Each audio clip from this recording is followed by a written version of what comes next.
আজকে এই সুন্দর বরফিগুলো বানাবো আপনাদের সঙ্গে, তাই শেয়ার করলাম।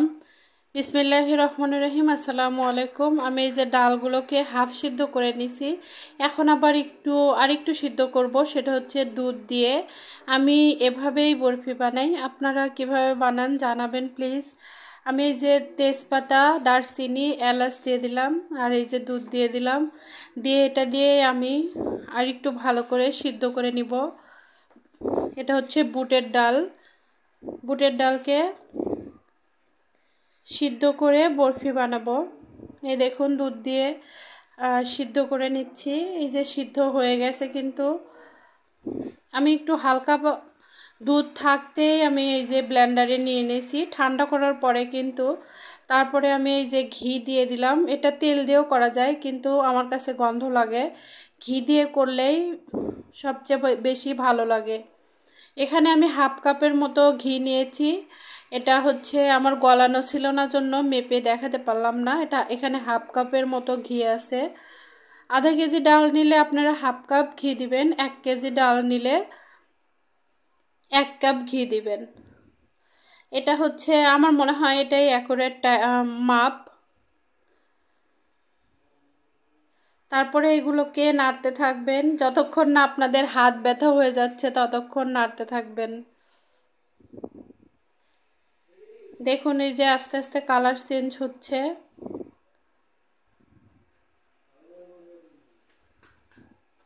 এটা অনেক ঘন হয়ে যাবে আস্তে আস্তে। যে আমি 1 কাপ, 4 কাপ দিয়ে 1 কাপ চিনি দিয়ে দিলাম।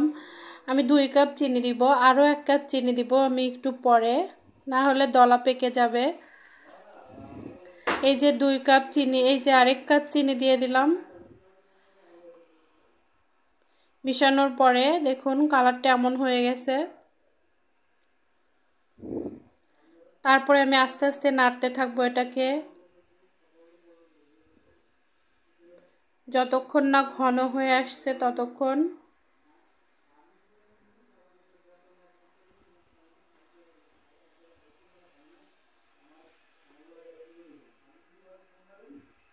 এই দেখুন, যদি আপনারা বুটের হালুয়া করতে চান তাহলে যে আগের যেমনটা ছিল ওরকম করতে পারেন। আর এই যে আমি বরফি করব, দেখছেন প্যান থেকে সব উঠে আসছে।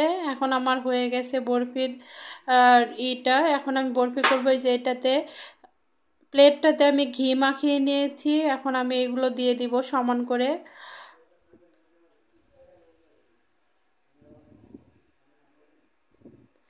সমান করে ওই চামচ দিয়ে দিতে চাচ্ছিলাম, কিন্তু পারছিলাম না, পরে খুন্তি নিয়ে চলে আসছি। আমার কাছে স্প্যাচুলা নাই, থাকলে ওইটা দিয়ে ভালো করে সমান করে দেয়া যায় সুন্দর মতো। দেখুন আমি এটা পুরো প্লেটে ছড়িয়ে দিয়েছি। এই যে এরকম হয়েছে, একটু হালকা ঠান্ডা হয়ে গেছে, তারপরে এরকম হয়েছে। আমি এবার একটা কপি কাটার দিয়ে ভালো করে এটাকে কেটে নিব। আপনারা চাইলে এটা ত্রিভুজ আকারেও কাটতে পারেন, কিন্তু আমি এটাকে এরকম ডিজাইন করে কাটছি। দেখুন এভাবে আমি সবগুলো কেটে নিব। এই দেখুন এভাবে। ভালো থাকবেন সবাই, সুস্থ থাকবেন। আজ এই পর্যন্ত, আল্লাহ হাফেজ।